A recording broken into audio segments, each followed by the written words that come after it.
하나님께서 오늘 저와 여러분들에게 주시는 말씀, 먼저 갈라디아서 제5장 22절 23절 말씀 봉독하겠습니다. 오직 성령의 열매는 사랑과 희락과 화평과 오래 참음과 자비와 양선과 충성과 온유와 절제니 이 같은 것을 금지할 법이 없느니라. 아멘. 민수기서 제12장 1절에서 3절까지는 말씀을 봉독하겠습니다. 모세가 구스 여자를 취하였더니 그 구스 여자를 취하였으므로 미리암과 아론이 모세를 비방하니라. 그들이 이르되 여호와께서 모세와만 말씀하셨느냐 우리와도 말씀하지 아니하셨느냐 하매 여호와께서 이 말을 들으셨더라. 이 사람 모세는 온유함이 지면의 모든 사람보다 더하더라. 아멘. 우리의 찬송이 되신 우리 하나님 앞에 이렇게 손을 들고 할렐루야 한번 합시다. 할렐루야. 네, 그 손으로 옆에 분들을 축복하시죠. 축복합니다.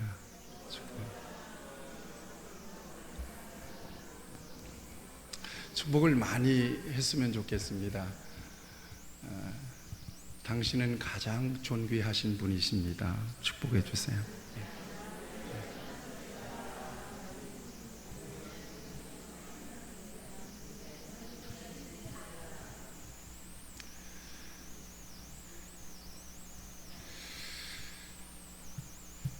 오늘은 7번째 열매 온유에 대한 말씀을 저와 여러분들이 함께 나누기를 원합니다.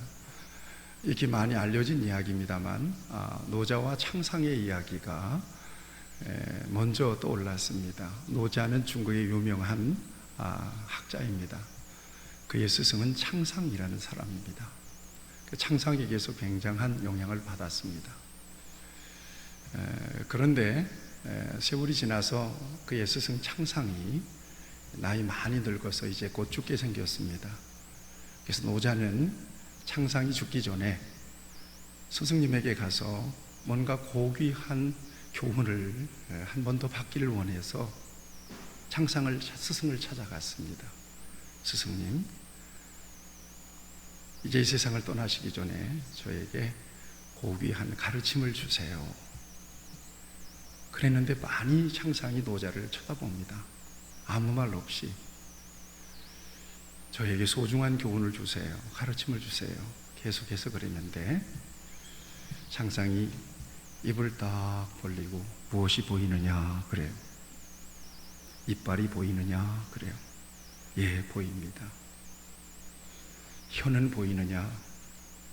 예, 보입니다. 이빨이 보이느냐? 없습니다. 다 나이 많이 늙었으니까. 혀는 보이느냐? 예, 있습니다. 알겠느냐? 예, 알겠습니다. 이 이야기입니다. 그렇게 창상이 마지막 노자에게 교훈을 주었다는 것입니다. 이 작은 입 속에 태어나면서부터 죽기까지 가장 강력한 이빨과 부드럽기 그지없는 혀가 이 좁은 공간에서 계속 같이 있습니다. 나이가 들면서 이빨은 다 빠져버리죠. 그런데 여전히 혀는 남아서 맛도 느끼고 말도 합니다. 부드러운 것이 강한 거다. 부드러운 것이 오래 남는 것이다. 창상은 제자 노자에게 이 같은 부드러움의 능력, 이 부드러움의 가치, 부드러운 것이 강한 것이라고 하는 소중한 교훈을 주고 싶었던 것입니다. 제가 제 책에서도 써놨는데 헨리 할로우라고 하는 분의 연구가 여러분들 교재를 통해서 여러분들에게 읽혀졌습니다. 헨리 할로우라고 하는 사람인데 이분은 심리학자입니다. 젖을 뗀 원숭이를 어미와 새끼와 분리시켜 놓고 실험을 했습니다. 철사로 만들어 놓고 거기에다가 젖병을 꼽아 놓습니다. 부드러운 헝겊으로 어미를 만들어 놓고 옆에다 두었습니다. 배고플 때 철사 어미에게 가서 젖을 밟던 아기 원숭이는 하루 18시간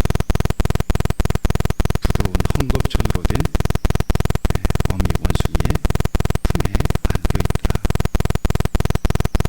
그래서 유명한 헨리 할로우의 애착 실험이라고 하는 것은 굉장히 유명하게 알려져 있습니다. 이것이 바로 부드러움의 힘이다 라고 하는 것입니다. 오늘 저와 여러분들은 성령의 7가지 열매 가운데 온유라고 하는 열매를 같이 나누기를 원합니다. 사전적인 의미는 표정이나 성질이 온화하고 부드러움 이렇게 되어 있습니다. NIV 성경에서는 gentleness 이렇게 되어 있습니다. 대단히 상냥하고 친절한 것으로 이렇게 번역이 되어 있습니다. 성경에서 온유함이라고 하는 이 말을 뜻하는 단어가 구약과 신약에 각각 나타나는데, 구약에서는 아나부라고 얘기하고 신약에서는 프라우스 이렇게 되어 있습니다. 성령의 9가지 열매 가운데서 8번째 열매인 온유를 쭉 찾아봤더니 역시 프라우테스 이렇게 되어 있습니다. 그런데 아나부라고 하는 말은 육신의 성격이나 기질이나 어떤 그가 가지고 있는 성향이 아니라 하나님의 언약에 의해 멍에를 맨 상태를 아나부라고 이렇게 정의했습니다. 그러니까 기질과 성격과는 전혀 다른 차원입니다. 하나님에 의해서 멍에를 맸다는 것은 통제됐다는 거예요. 통제된 힘이에요. 통제된 성품이에요. 진리를 깨닫게 된 성도의 자발적인 순종의 마음, 이것이 바로 아나부라는 거예요.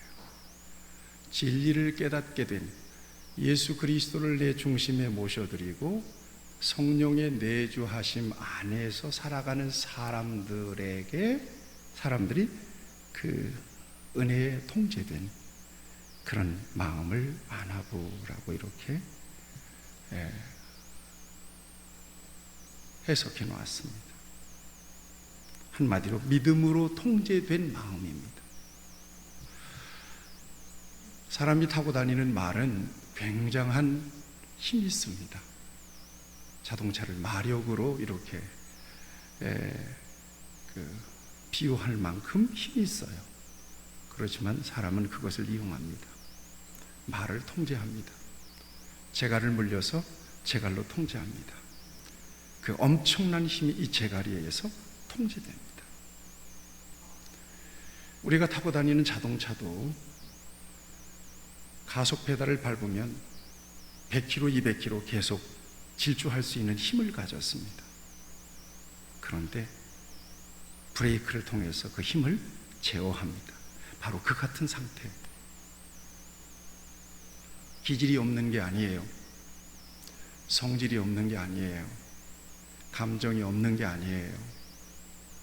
그러나 하나님에 의해서, 믿음에 의해서 그 감정과 기질과 성격과 힘이 통제된 상태를 일컬어서 아나부. 이것은 온유라고도 번역하지만 겸손으로도 번역이 됩니다.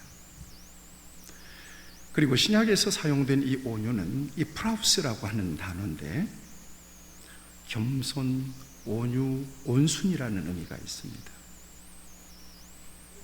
이것은 또한 예수 그리스도와 성령을 통해서 다스려진 성품입니다.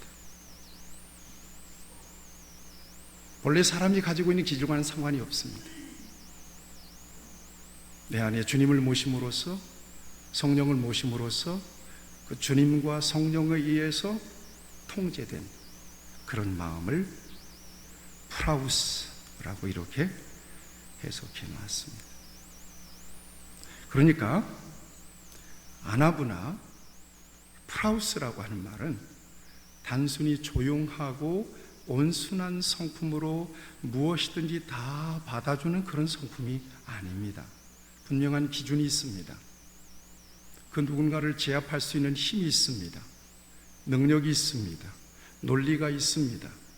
권위가 있습니다. 나름대로 기질과 개성이 있습니다. 그러나 그 모든 것이 하나님에 의해서 통제된 성품이라는 것입니다. 단순한 성격이 아니라는 거예요. 이 온유한 성품을 예수님의 성품이라고 이야기합니다. 예수님께서 말씀하세요. 마태복음 11장 29절에서 나는 마음이 온유하고 겸손하니 이렇게 되어 있습니다. 예수님의 성품은 프라우스, 온유한 성품을 예수님이 가지셨다는 거예요. 자, 그러면 여러분들이 예수님을 한번 묵상해 보셔야 돼요. 예수님은 당신이 나는 온유한 사람이다. 정말 예수님이 온유하셨나요? 예수님이 정말 온순하셨나요? 아닙니다. 정말 불같이 화를 내실 때도 있고 들어서 엎어버릴 때도 있었습니다.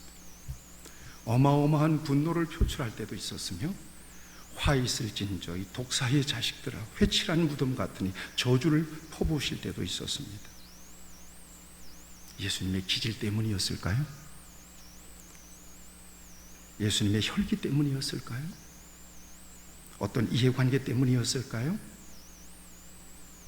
분명히 예수님도 우리와 똑같은 성정을 가진 완전한 사람이셨습니다. 왜 예수님께 희로애락의 감정이 없었겠습니까?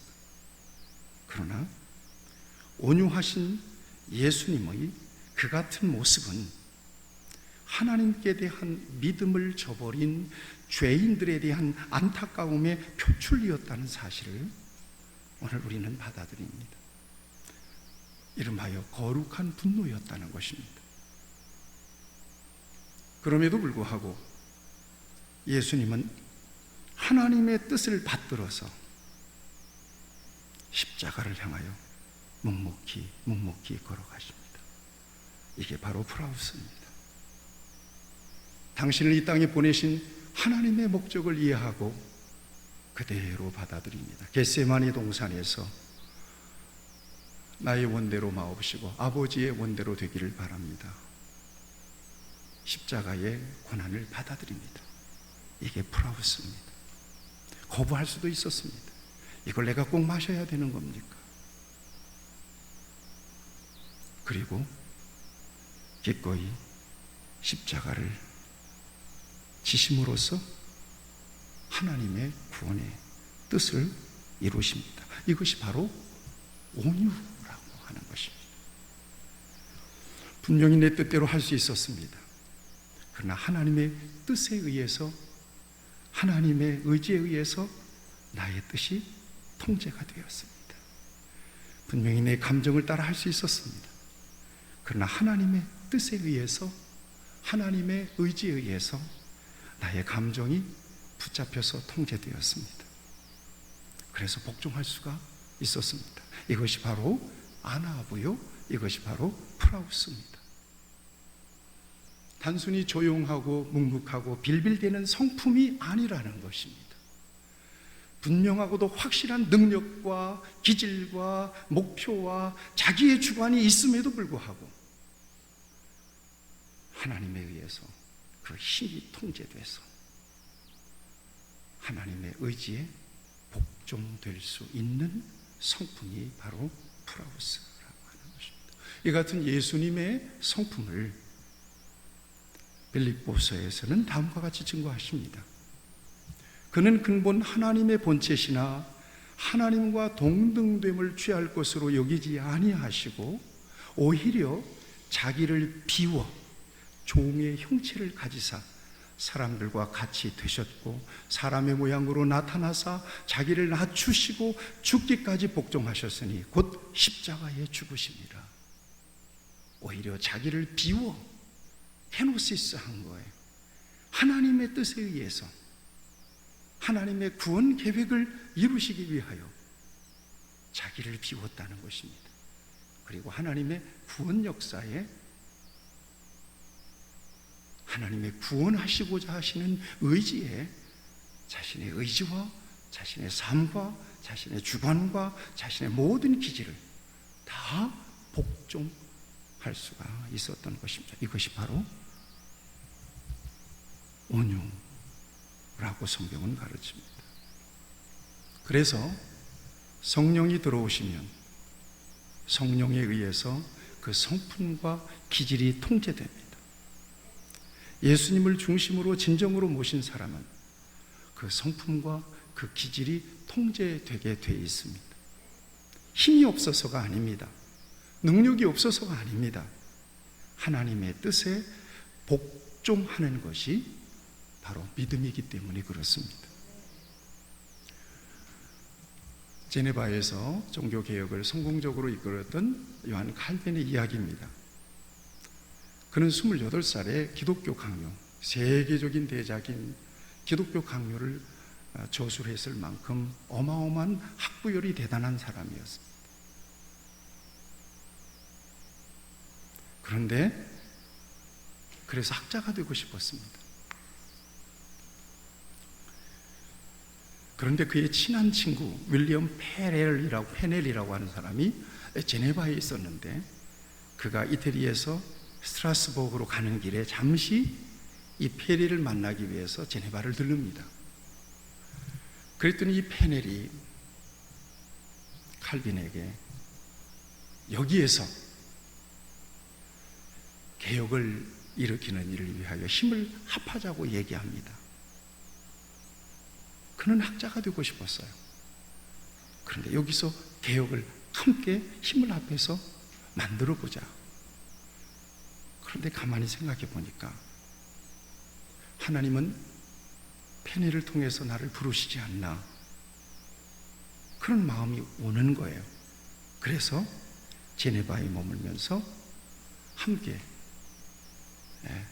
개혁의 역사를 이루어가는 중에 3년 만에 제네바시 의회를 통해서 너무나도 요한 칼빈이 성격이 곧고 바르고 틈이 없고 분명하니까 오히려 개혁에 여러 가지 어려움이 있었던 것 같아요.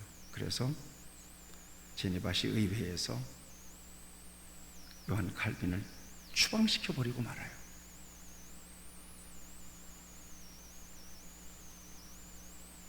대단히 고통스러운 순간이었습니다. 이때도 원망하지 않고 하나님의 뜻이 있을 거라는 마음으로 받아들여요. 누구도 원망하지 않습니다. 그리고 난 뒤에 또 3년 만에 제네바시 의회가 아무래도 칼빈이 있어야 개혁의 역사가 완성이 될 수 있다고 여겨서 그를 다시 불러요. 또 생각해요. 내쫓을 때는 언제고 왜 또 다시 부르나. 원망하지 않았어요. 여기에도 하나님의 뜻이 있겠구나 라고 생각해서 다시 초청에 응해서 제네바에서 종교개혁을 성공적으로 완성을 합니다. 자신의 생각, 감정, 꿈, 의지가 하나님의 뜻에 의하여 통제될 때 이 같은 위대한 역사를 만들어 낼 수 있는 것입니다. 이것이 바로 온유입니다. 겸손이기도 하고. 오늘 본문에는 모세의 이야기입니다. 우리가 잘 아는 모세의 이야기. 지난주에 충성에 대한 말씀을 전할 때 이 본문을 잠시 언급했던 본문입니다. 분명하고도 또렷하게 오늘 민수기서 12장에서는 이 사람 모세는 온유함이 지면의 모든 사람보다 더하더라. 이 사람 모세는 온유함이 지면의 모든 사람보다 더하더라. 다른 구절에 이런 구절은 없습니다. 그러니까 성경에서 나타나는 사람들 가운데, 등장하는 사람들 가운데서 최고로 온유한 사람이 누구냐? 바로 모세였다는 것입니다. 하나님이 대표주자로 내세울 만한 사람들 가운데서 최고로 온유한 사람이 바로 모세였다는 것입니다. 공동번역은 이렇게 번역하고 있습니다. 모세는 실상 매우 겸손한 사람이었다. 땅 위에 사는 사람 가운데에서 그만큼 겸손한 사람은 없었다라고 번역하고 있습니다. NIV 성경에서는 very humble man 이렇게 되어 있습니다. 아주 매우 겸손한 사람이었다. 킹 제임스 버전에서는 very meek 이렇게 되어 있습니다. meek라고 하는 말은 순하다, 얌전하다라는 말입니다. 가장 순하고 가장 온순한 사람, 얌전한 사람이 바로 모세였다는 거예요. 가장 겸손한 사람이 바로 모세였다는 것입니다. 그런데 정말로 모세가 그렇게 얌전하고 그렇게 겸손한 사람이었습니까? 그렇지 않습니다.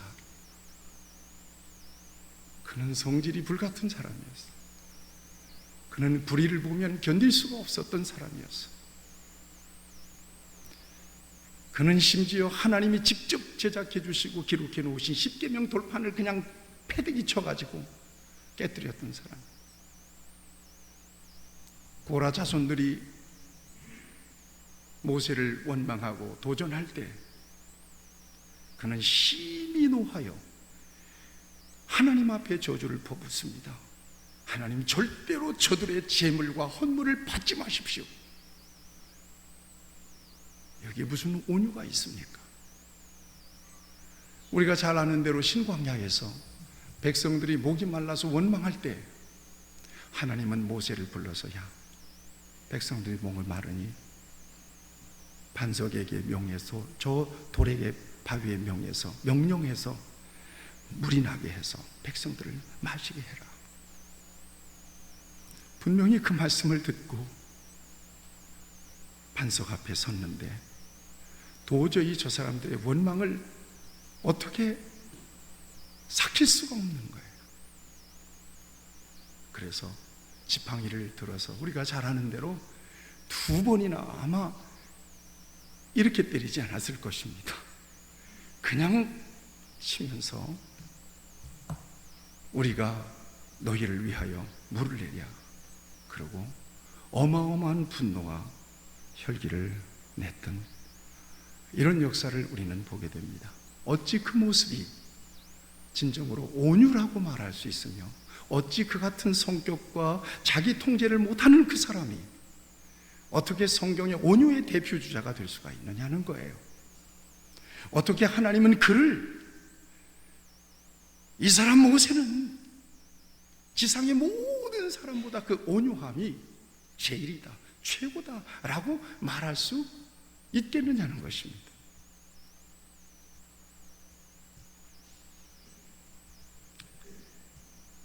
모세의 그 같은 모습들이 있었지만 여러분, 그는 그의 부족함을 인정하고 끝까지 하나님의 뜻에 복종하죠.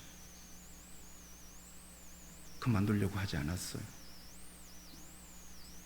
나 그만두겠습니다 못했어요. 안 했어요.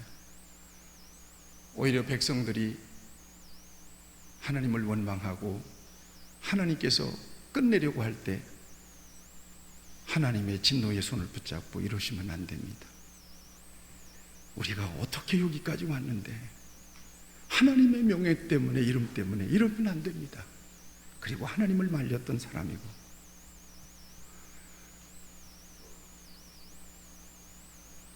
가나안 이르기까지 모세에게 주셨던 그 사명, 그 책임감, 하나님이 주셨던 그 명령에 오롯이 복종하고 순종하는 모습을 보이는 것을 성경은 우리에게 보여주고 있습니다. 이것이 바로 온유요, 이것이 바로 겸손이었던 것입니다. 그 사람의 성격이나 기질이 아닙니다. 하나님의 뜻이 오면 복종할 수 있느냐? 하나님의 기준이 오면 내 기준을 내려놓을 수 있느냐? 내게 맡기신 사명 어떻게든 완수하며 그 사명을 위하여 무슨 일이 있어도 나 자신을 완전히 복종시켜서 그 사명을 완수해 갈 수 있느냐? 이게 바로 프라우스, 이게 바로 온유. 그러니까 온유와 겸손이라고 하는 것은 사람 앞에서 빌빌거리고 굽실거리는 것이 아니라는 거예요.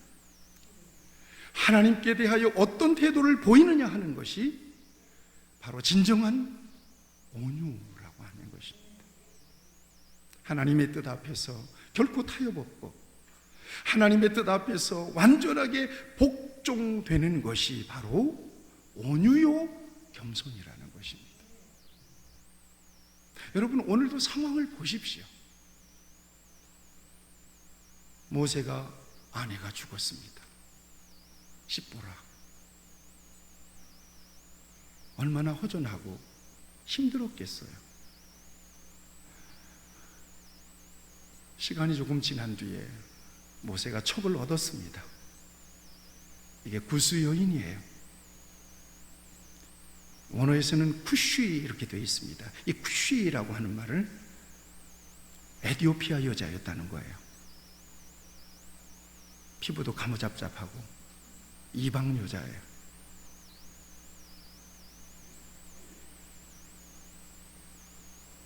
선민 이스라엘 백성들의 지도자로서 이방 여자를 첩으로 아내로 맞아들인 일이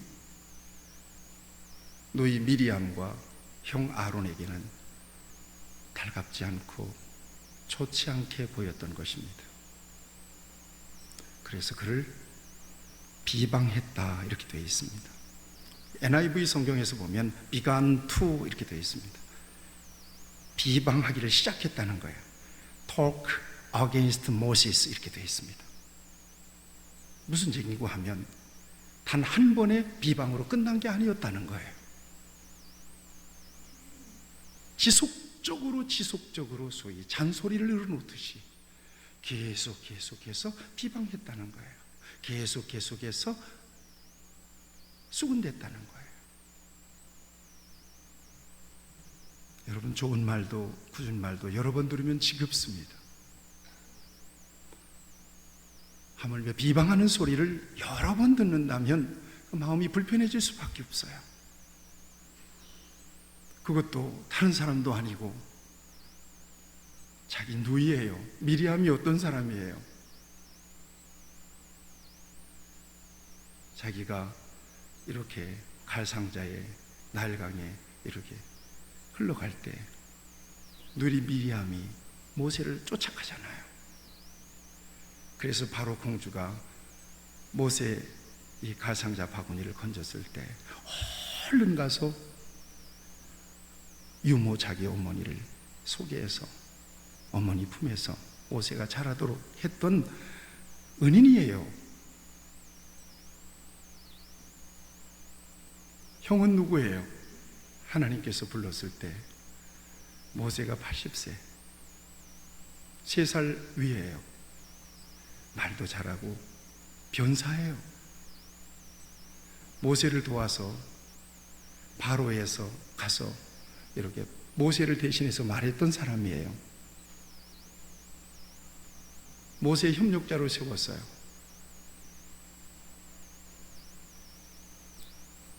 누구보다도 모세의 삶을 이해하고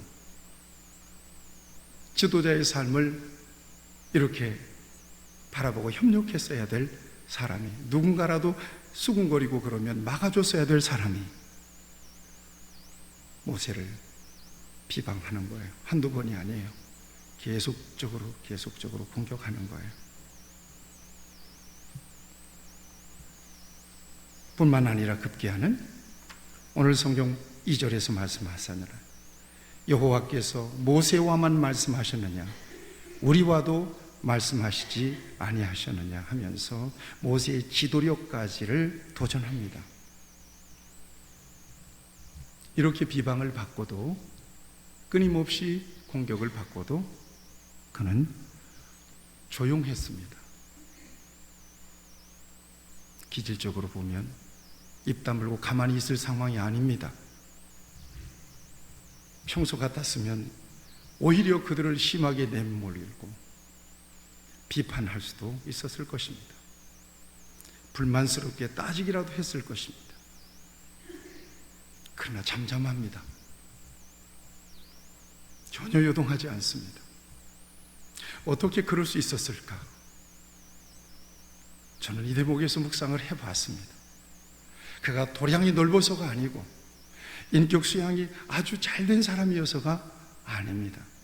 기질적으로, 성격적으로, 본래적으로 그렇게 온순해서 조용한 사람이었기 때문에 그렇게 조용하게 참을 수가 있었던 것도 아닙니다. 미리암과 아론이 그를 비방하는 말을 할 때 모세는 적어도 그들의 그 같은 비방이 그럴 수 있다고 인정을 했던 것입니다. 그럴 수도 있겠다. 이것은 자신의 부족함을 부정하는 것이 아니라 자신의 부족함을 받아들이는 거예요. 그렇게 비판할 수도 있지. 그만큼 네가 부족하지. 그리고는 딱 입을 다물어요. 그래, 그렇게 말할 수 있지. 그 다음에 중요한 것은 그가 그런 지속적인 비방에도 불구하고 입을 딱 다물고 아무 말 없이 침묵할 수 있었던 것은 그 모든 판단을 하나님께 맡길 수 있었기 때문입니다. 그들의 비방보다도 하나님께서 판단하는 것이 더 중요하다. 하나님은 어떻게 판단하시는지 그게 중요하지. 누구든 옆에서 떠들고 비방하는 것이 중요하지 않다고 그는 받아들인 것입니다. 그래서 침묵할 수가 있었을 것입니다. 그리고 하나님의 처분을 기다릴 줄 알았기 때문입니다. 하나님은 어떻게 이 일에 대해서 나서셔서 처분하실까? 그러나 하나님의 처분이 더 중요했던 것입니다. 하나님의 행동이 더 중요했던 것입니다. 그래서 조용하게 그 같은 상황을 침묵으로, 그야말로 온유하게 지날 수가 있었던 것입니다. 이것이 바로 프라우스, 이것이 바로 온유예요. 적어도 당신들 나에게 정말 해도 너무한다, 이럴 수가 있냐고. 그럴 수 있는 상황 속에서 자기의 부족을 인정하고 하나님의 판단을 받겠다, 하나님이 뭐라고 말씀하시는지를 듣겠다, 하나님의 결정에 따르겠다, 그리고는 일치에 반응하지 않는 것, 여기에 모세의 온유함이 있었던 것입니다. 만약에 하나님께서 모세, 민족의 지도자로 세웠더니 그 정욕을 이기지 못하고 첩을 얻어서 그러면 되겠, 당장 내쫓아, 당장 갈라줘, 그랬더라면 모세는 그 말씀 앞에서 순종했을 것입니다. 하나님께 반응하는 태도예요. 하나님의 기준에 온전한 복종을 보이는 성품이 바로 온유였다는 것입니다. 결국 하나님은 어떻게 판단하셨습니까? 모세의 잘못보다 그를 판단하고 지속적으로 비방했던 미리암과 아론을 책망하시고 미리암은 나병에 걸리고 말았습니다. 그리고 오히려 이 사람 모세는 그 온유함이 주변의 모든 사람보다 더하더라 라고 그를 칭찬하시고 그를 두둔하시고 그를 온유한 사람의 대표주자로 인정을 하십니다.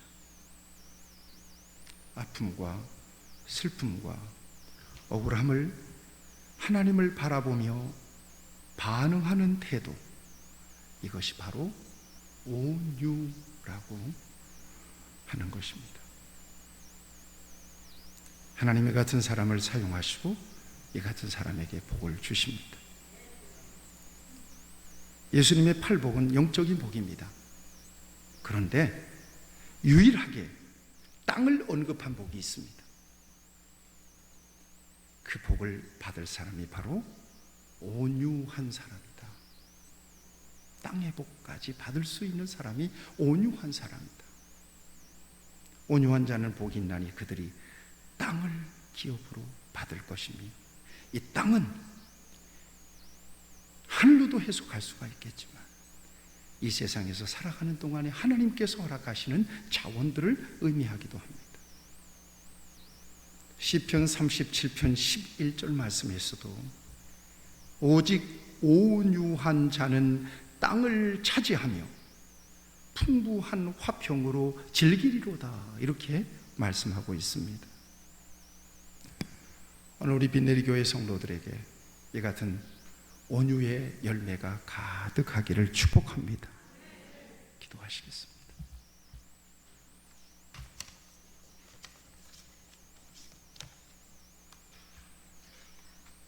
말씀을 묵상하면서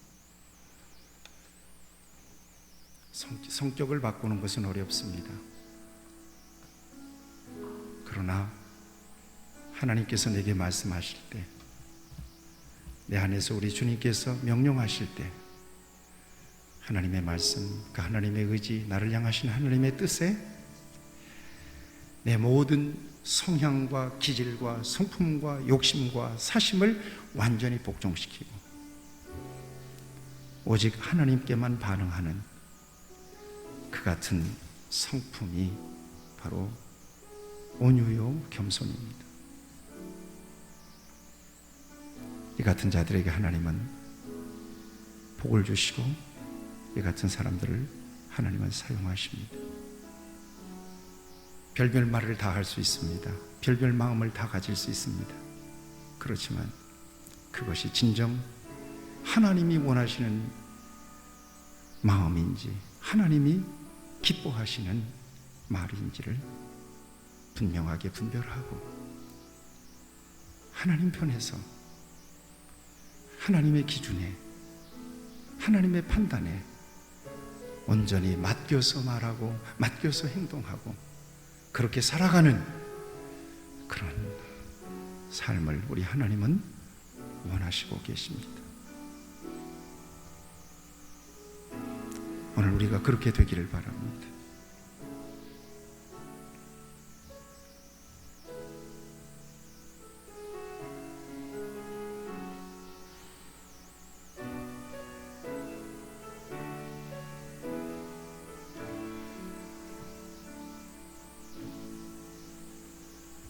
하나님 아버지, 우리 안에 주님이 계시고 우리 안에 성령님이 계십니다. 우리의 생각과 우리의 마음과 우리의 정서와 우리의 감정까지도 하나님에 의해서 완전한 통제가 되기를 바랍니다. 그래서 진정으로 성령님을 모시고 예수님을 모신 하나님의 사람으로 온유의 열매가 풍성하게 우리의 삶을 통하여 드러나서 예수님의 성품을 통하여 많은 영혼들을 구원해내고 하나님께서 우리를 향하여 계획하신 아름다운 역사를 마지막 순간까지 감당해낼 수 있도록 인도하여 주시옵소서. 오늘 우리로 온유한 하나님의 백성으로 살게 하여 주시옵소서.